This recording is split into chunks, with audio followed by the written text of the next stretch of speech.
Olá, eu sou Diego Amorim. Chegou a hora de você ficar por dentro do que de mais importante vai acontecer nesta semana em 5 pontos.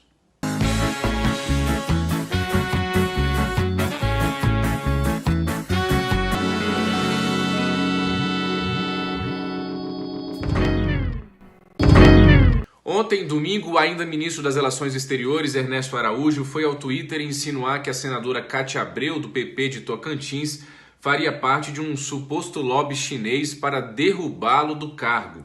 A referência foi aos interesses de uma empresa chinesa no mercado do 5G brasileiro.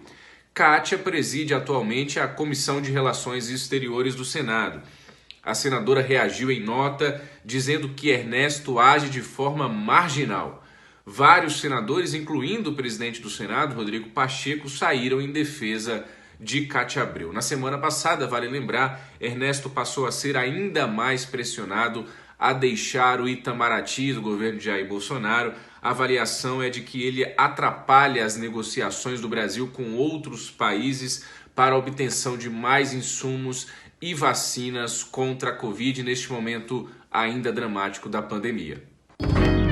E em meio ao pior momento da pandemia da Covid até aqui, o Congresso aprovou na semana passada o orçamento de 2021, com direito a emendas infladas e manobras para furar o chamado teto de gastos. A impressão de boa parte do mercado é a de que os congressistas se empenharam em aumentar gastos para fins eleitorais, esbarrando em crime de responsabilidade por violação da legislação orçamentária vigente. Deputados de vários partidos, como nós noticiamos no Antagonista, enviaram a Jair Bolsonaro uma carta em que cobram explicações sobre as medidas que serão tomadas para o cumprimento do teto de gastos sem recorrer a pedaladas fiscais. As chamadas pedaladas foram decisivas para o impeachment de Dilma Rousseff em 2016. Nós vamos acompanhar, portanto, nesta semana os desdobramentos da aprovação do orçamento de 2021 e a reação da equipe econômica de Jair Bolsonaro. Amanhã, terça-feira, a segunda turma do Supremo Tribunal Federal deve julgar pedidos de seccionais da OAB no Rio, de São Paulo e também de Brasília para anular a Operação Esquema S, deflagrada no ano passado pela Lava Jato do Rio de Janeiro, para investigar mais de 20 advogados que receberam milhões da FEComércio do Rio. Eles são acusados de vender influência ao então presidente da FEComércio, Orlando Diniz, para livrar a entidade de punições junto ao Superior Tribunal de Justiça e ao Tribunal de Contas da União. Em outubro do ano passado, o ministro Gilmar Mendes suspendeu a operação que apurou desvios na ordem de mais de 150 milhões de reais. Agora vão analisar essa liminar de Gilmar Mendes os ministros Edson Fachin, Ricardo Lewandowski, Carmen Lúcia e Cássio Nunes Marques. No mesmo dia, terça-feira, a quinta turma do Superior Tribunal de Justiça deve analisar vários recursos de réus contra condenações no âmbito da Lava Jato. O ex-diretor de serviços da Petrobras, por exemplo, Renato Duque, aponta contradições em depoimentos de delatores e provas documentais e pede redução da pena de corrupção. Já o ex-diretor internacional da Petrobras, Jorge Luiz Zelada, aponta diversas nulidades no processo para reverter a sua condenação por corrupção, lavagem de dinheiro e evasão de divisas naquele caso da compra do campo de petróleo no Benin.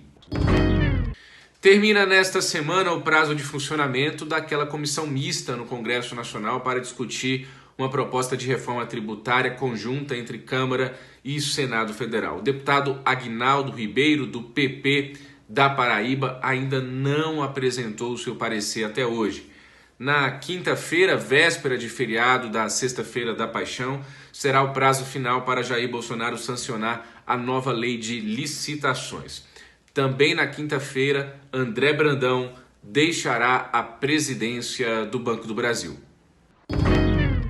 No noticiário da pandemia, os pedidos de uso emergencial no Brasil das vacinas da Janssen e a Sputnik V, a vacina russa contra a Covid, podem ser discutidos pela diretoria colegiada da Anvisa nos próximos dias, dependendo da avaliação da documentação.